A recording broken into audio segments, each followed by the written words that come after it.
So Zach, why don't you tell me, how do you use social media on the Wall Street Journal? Top 3 ways. Sure. Well, yeah, right. I was going to say in all sorts of ways, and we're still figuring it out. Yeah. And frankly, who knows if we're doing it well. Just to bring up 3 different social networks. Twitter, we use we do use it to push links to our content and keep people updated. We on our main account, it at one time had been automated, and we switched to doing it all by hand because we saw users responded much better when it was clear that there was a human behind the account. We also are looking for people mentioning WSJ's Twitter handle and, when possible, replying to those tweets. So people ask us factual questions. They'll also tweet their political opinions, and we can't really reply to that. But they'll point out errors in our content. That's fantastic. We'll correct it and thank them. And then there's also people who challenge us, and they might be thinking we're not even going to see the tweet, but we are seeing the tweet and we can reply, and we often turn skeptics into believers that way. It's really interesting. So we're still figuring out the best way to use Twitter. I don't know that there's one way really, or of course there's not one way, but that's how we use it. Another example, Facebook, same thing. We have main accounts we update by hand, but they're generally pushing out links. One interesting project we did in January after the earthquake in Haiti, there was a man in Miami whose wife and daughter were in Port-au-Prince during the earthquake, and he wanted to find a way to get from Miami to Port-au-Prince and save them. We sent a reporter down to Miami to shadow him on that journey, and the plan was to write a narrative piece at the end of that, and after it was all over, which we did. But we also told the story in real time on Facebook. So we used the conventions of Facebook: status updates, photos, and some video, people liking a status update, and told it in as close to real time as possible. So when Mark, the guy we were tracking, when he crossed from the border from the Dominican Republic into Haiti, we could say, that was a status update, and keep people informed. And it was, I think, compelling for 2 reasons. One, you could like the page and be guaranteed to get your updates. You wonder what's going to happen to Mark. You'll find out in your newsfeed amid relationship statuses and party photos from your friends. And then 2, it was compelling because we were telling it in real time. What was going to happen was unknown to everyone. Mark, us as the journalists covering it, and of course to the users, and that made it interesting, in a way that a narrative piece that's written after the fact is interesting in other ways, but not in the we don't know what's going to happen way.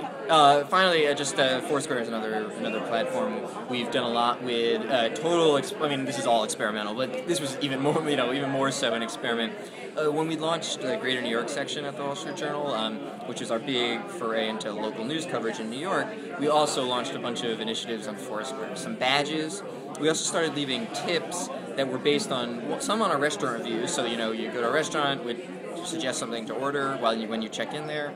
That was useful to people, as well as some hard news tips. You go to George Washington Bridge, and we tell you there was a terror threat against it. And in addition to that, we thought, what does it mean when a news organization checks in on Foursquare? We didn't know the answer because it hadn't been done, so we tried it. And we found that using it for breaking news was the most compelling use. So, for instance, Times Square was evacuated because of a suspicious package, and so we checked into Times Square with a note saying as much. And, the point being, if you're in New York and following us on Foursquare, you're going to get that news at the top of your stream. And if you're not going to get it there. And that's great because this news is only important to you if you're in New York.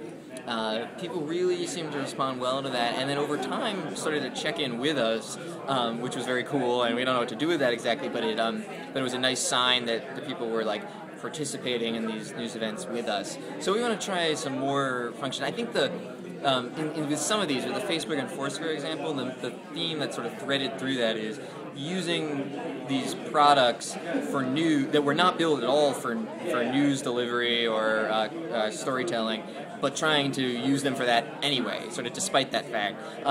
At the very least, I find that fun, but in a lot of cases, it's also been, compelling to our users, and so we'll keep trying that kind of stuff. And how is the social media work organized in the newsroom? Are there the reporters who are doing it, or you, or your crew? Or? Right. The answer is, of course, all of the above. I started in December '09 in a new position for the Journal, and it's actually not I do other stuff beyond social media. Try to do as much social media stuff as possible. I mean, so during the day, it's me who's updating our institutional accounts that need to be updated. But I do a lot of work trying to essentially bake social media into the organization. It's not going to work. Even we could build out a team and have 5-6 people whose only job is social media. That would be cool, and some news organizations are going that way.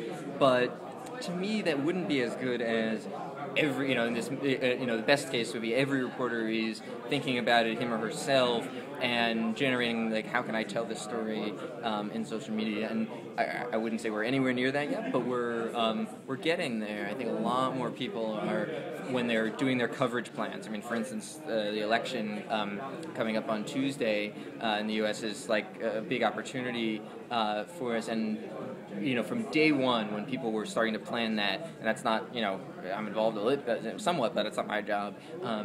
People were talking about what's the social media element here, and that's gratifying. That's great.